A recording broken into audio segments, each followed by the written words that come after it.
নমস্কার, 7 hour news নেটওয়ার্কে আপনাদের স্বাগত। মদের ভাটিতে পড়ে একজনের মৃত্যুর ঘটনায় ভোটের মুখে উত্তপ্ত হয়ে উঠল নৈহাটি বিধানসভার পলাশী মাঝিপাড়া এলাকা। সূত্রের খবর, মৃতের নাম রঞ্জিত সোরেন। পাশাপাশি এই ঘটনায় এই মুহূর্তে আরো দুজন গুরুতর আহত অবস্থায় স্থানীয় হাসপাতালে চিকিৎসাধীন রয়েছেন। জানা গেছে, এদিন মাটির নিচে থাকা গোপন কুঠুরিতে চোলাই মদ তৈরির জন্য অ্যাসিড দিয়ে পচানো গুড় আনতে গিয়ে একজন বেহুশ হয়ে পড়েন। এরপর তাকে উদ্ধার করতে গিয়ে অপর এক ব্যক্তি নিচে নামলে তিনিও অজ্ঞান হয়ে যান। তাই এই দুই ব্যক্তিকে বাঁচাতে অপর আরেকজন ব্যক্তি ওই কুঠুরিতে গেলে তারও একই অবস্থা হওয়ার উপক্রম হলে তাকে কোনো রকমে উদ্ধার করা হয়।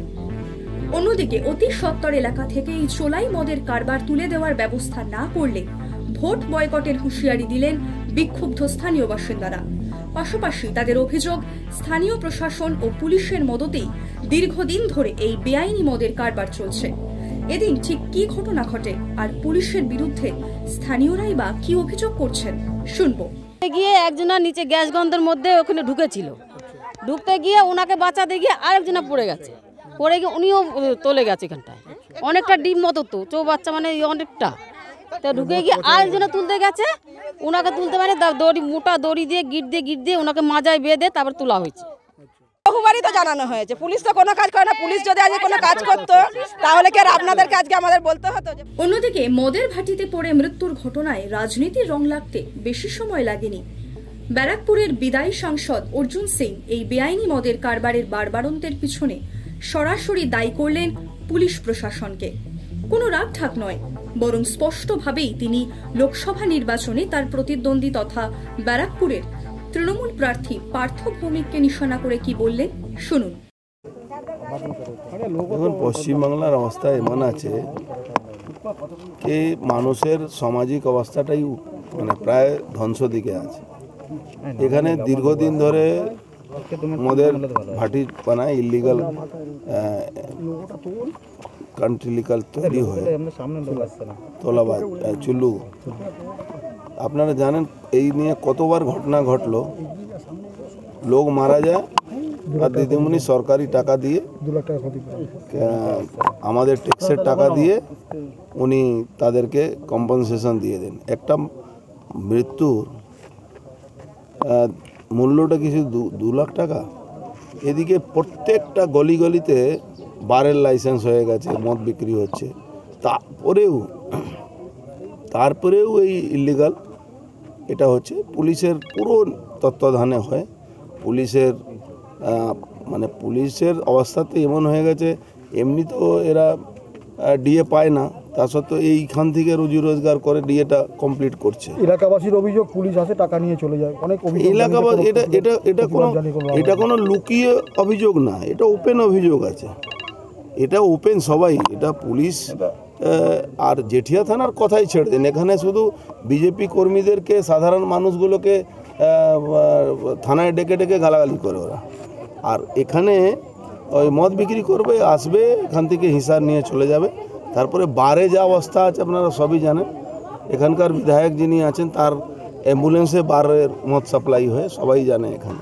তো আর এখানে আছে একটা কি রবি নিয়োগী তত্ত্বাবধানে। রবি নিয়োগী ওই একটা সময় থানা দালালি করতো, বীজপুর থানা দালালি করতো তৃণমূল কংগ্রেস। রবি নিয়োগীর তত্ত্বাবধানে এইসব হয়। আর তার উপরে মাথা আছে পার্থ ভৌমিক। সারা রাজ্যের মন্ত্রী, নিজের এলাকার মধ্যে, নিজের কনস্টিটিউন্সির মধ্যে ইলিগাল মদ বিক্রি করছে। পুলিশ তার সঙ্গে পয়সা নিয়ে চালিয়ে যাচ্ছে, আর লোক মারা যাচ্ছে। আর তারপরে একটা কম্পেনসেশন আসবে কি 2 লাখ টাকা নিয়ে নাও, হয়ে গেল। এই ঘটনাকে ঘিরে যথেষ্ট উত্তেজনা ছড়ায় এলাকায়। পাশাপাশি দুর্ঘটনাস্থল ঘিরে রাখে জেটিয়া থানার পুলিশ। তবে এই ঘটনা প্রসঙ্গে উল্টো কথা বললেন পার্থ ভৌমিক। তার বক্তব্য অনুযায়ী পুলিশ এসে বেআইনি ব্যবসা করতে দেয়নি বলেই মাটির নিচে গোপনভাবে চলছিল এই কারবার। শোনাবো তার বক্তব্য। কালকেও আমডাঙ্গায় একজন বাজপুরে মারা গেছে। এগুলো তো পরিবারের উপরে মারাত্মক এফেক্ট পড়ে। আর ভটপুকুরেও এরকম একটা ঘটনা কালকে রাত্রেই ঘটেছে। একজন মারা গেছে, একজন হসপিটালাইজড। তার অবস্থাও বোধহয় একটু খারাপ, ক্রিটিক্যাল অবস্থায় আছে। আমাদের যারা পঞ্চায়েত সদস্য ওখানে, সে দৌড়ঝাঁপ করছে, সঙ্গে আছে। আমিও সব পোস্টমর্টেম হয়ে গেলে বিকেলে বডি আসলে আমিও বাড়িতে যাব, পরিবারের পাশে পরিবারকে দেখা এলাকার করব। মানুষের অভিযোগ যে পুলিশ পয়সা নিয়ে যায়, এখানে দীর্ঘদিন ধরে মদ চোরাই মদ বিক্রি হচ্ছে, কোনো প্রতিবাদ করে তারা না, যদি ওরকম হতো তাহলে কি ওরকম লুকিয়ে কেউ তৈরি করতো?